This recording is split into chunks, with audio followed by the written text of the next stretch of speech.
Stephen A's not here, so it's time for Harry's A-List. He's going to tell us the top 5 NFL teams heading into the season. Now, Go ahead. Let's start this off the right way. Welcome back to First Take. You in the right place. Put a smile on your face. We're going to take a deep dive, so we're going to start with number 5, baby. We're going with the Cincinnati Bengals. A lot of people are probably raising your eyebrows. Why? Joe Burrow can't stay healthy. But what history has told us, the 2 years that he has been healthy, Super Bowl appearance, AFC Championship game appearance. But let me go to the defensive side of the ball. They lost DJ Reader, but they brought in Sheldon Rankins, who was a monster for the Houston Texans.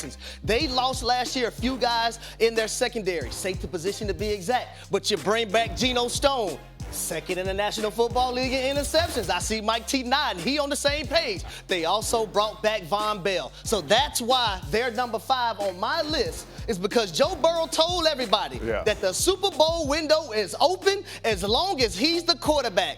Now, let's move it on to number 4. Let's open up the door, baby. I'm going to break it down south for y'all. We're going with the Baltimore Ravens. I'm going to start with their defense. What I love about their defense at all 3 levels. D-line, Justin Matabuki, 13 sacks last year. Linebacker position, Roquan Smith, 6 in tackles amongst the National Football League. And then they got the wild card at the safety position and Kyle Hamilton, the joker, the jack of all trades. He can blitz off the edge. He can cover slot receivers. He can cover your best tight end. He is a playmaker. He's dynamic. Now, let me go to the offensive side. What Lamar Jackson has now is something that he has never had since he's been in a Baltimore Ravens uniform. King Henry. The running back position. I'm talking about another closer, a guy that can take a lot off his shoulders and everything won't be on him to finish a game. So that's why I have the Ravens at number 4. Let's move on to number 3. Mike T, don't interrupt. Number 3, we're going with the Detroit Lions. Now, what was great about them this offseason is that they were very intentional on the defensive side of the ball. That's where they needed the help. They went and got Marcus Davenport. They went and also got another defensive lineman. But the secondary, they went and got a Super Bowl champion in Carlton Davis from the Tampa Bay Buccaneers. They made a trade. They went and drafted Terrion Arnold, and they got a slot corner in Amik Roberson. I like what Dan Campbell and Brad Holmes has done with this football team back in 2021. That's when they got there. The culture has been set. You talk about biting kneecaps, man, they biting shoulders this year. That's why the Lions are number 3 on my list. Let's go with number 2. What you gonna do, baby? We're going with the San Francisco 49ers, the team that has represented the NFC last year in 2023. Now, they have a little bit dysfunction right now. You have guys want a contract, Trent Williams, Brandon Ayuk, but don't let that waver. Don't let that waver you or mess with your thinking. This team is going to be able to contend year in and year out because, number 1, John Lynch, Kyle Shanahan, but they have a quarterback. I call him Vanilla Vic, Brock Purdy. You've seen him in that game where he had to run and utilize his athleticism and get down there and make plays. That's why I got the San Francisco 49ers at number 2. And number 1, come on now. We talking about the standard in the National Football League, Patrick Mahomes. He's the standard, but they're returning so many guys back from their defense that made an imprint last year, which led them to be the second best defense in the National Football League. So I'm going with the Chiefs at 1, San Francisco at 2, the Lions at number 3, the Baltimore Ravens at number 4, the Cincinnati Bengals at number 5. Now, let me go to my class over here, which we have Brother Yates, we have Sir Tannenbaum, we have the First Lady and Courtney Cronin, and we have the sheriff, Mr. BC Brian Custer. What do y'all feel about my list? Look, first of all, can we get to the point here? Your rhymes are fantastic. That's all unscripted, presentation. None of this is A+. prompted. I love it. I don't really know what else. I'm just sitting here blown away. I do think that having the Lions that high, considering where they went last year, is pretty interesting. But I like Jared Goff a lot. I think there's going to be a lot of development there, and they're probably one of the most fun stories still in the NFL. And Bengals, don't they have, speaking of receivers, because in Dallas we got a receiver issue.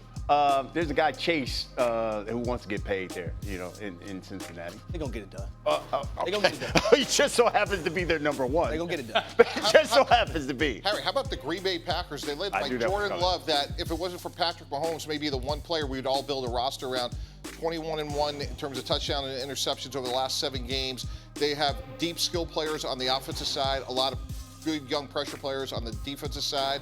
I don't think they have any holes. I think they're the presumptive favorites in the NFC. Who do you take off the list if you're going to add them? Well, I would probably start by taking the Bengals off. And by the way, I thought J.K. Dobbins played league. You had mentioned that King Henry is the first time that Lamar's had a running back. No. The first time Lamar has had a guy that's a closer. Also, we got to remember Derrick Henry. Yeah. He led an offense There is a crown. to an AFC championship game. When the last time you had a running back lead a team to an AFC championship game by himself? Remember, against Tom Brady, they went up to the Foxborough. Remember when Lamar Jackson and the Ravens had the #1 seed? King Henry did that. I just stated, for the last 5 years, the man has been top 2 in rushing. In the 1 year he didn't, Mike T, he had over 900 yards. So J.K. Dobbins, I'm sorry, I love you for the Los Angeles Chargers now. You are not King Henry. The only thing I would say about this, if I'm not mistaken, because I was on the show yesterday. You were on the show yesterday. Yeah, 100%. And if I'm not mistaken, didn't Harry Douglas says, I trust them more than I trust them? Now, those weren't the words, BC. You know, you got to be careful. I said I am picking the Lions to represent the NFC this season. Right. That doesn't mean So why are they behind? But that doesn't mean I have to disrespect the San Francisco 49ers because they were in the Super Bowl last year. So that's why I still have them at number 2. All right, what I don't understand that. like, so, and I'm also like watching Harry do this. Like, you're in like your past set. You're talking about the Rams, like Justin Madubuike, Roquan Smith. Like, just you're going. Listen. We were just talking about their offense, right? And you said that I picked them as a better offense going into this year than the Philadelphia Eagles. Yeah. Where are the Eagles within all of this? Well, why are they like honorable mention? Are they like right below the Bengals? Courtney, you know I'm always ready. I know. If you're ready for perfect. comeback, you don't have to worry when it comes your way. See? Now, let me tell you about the Eagles. The game isn't just played on one side of the football. The game is also played on the defensive side. When I look at the Eagles, they were 26 in total defense. Right. I think they was 31st when it came to third down defense because defensively, they weren't good. And what about Houston when you think about C.J. Stroud, historic rookie year, added Joe Mixon, Stephon Diggs, and went out and got a great pass rusher in Donnell Hunter? See, Mike T, that's why y'all got to be ready. If you stay ready, you don't have to get ready. When you look at the Houston Texans, now what's different about them in 2024, and I'm really hoping that C.J. Stroud can be that guy because if he can go through that gauntlet that he has to go through, he's probably going to win the MVP award, but they're going to be playing a first-place schedule. And coming into the season, I know you have a lot of guys that has now joined this football team, but now they're going to have to be the hunted versus just sneaking up on people now. We're all standing up just so we can get our full shots. By the way, I know that. I do want to ask you about the #1 team, though, which is what do you think has to go wrong in order for this to derail for a team that's put together so well? The only thing that can go wrong for the Kansas City Chiefs is health. Health is the only thing, in my opinion, that can derail this team from three-peating. Otherwise, I'm not get him to picking talk against about Patrick Taylor Mahomes. Swift, and he wouldn't even do it. So it is an A-list. We got to give him a grade.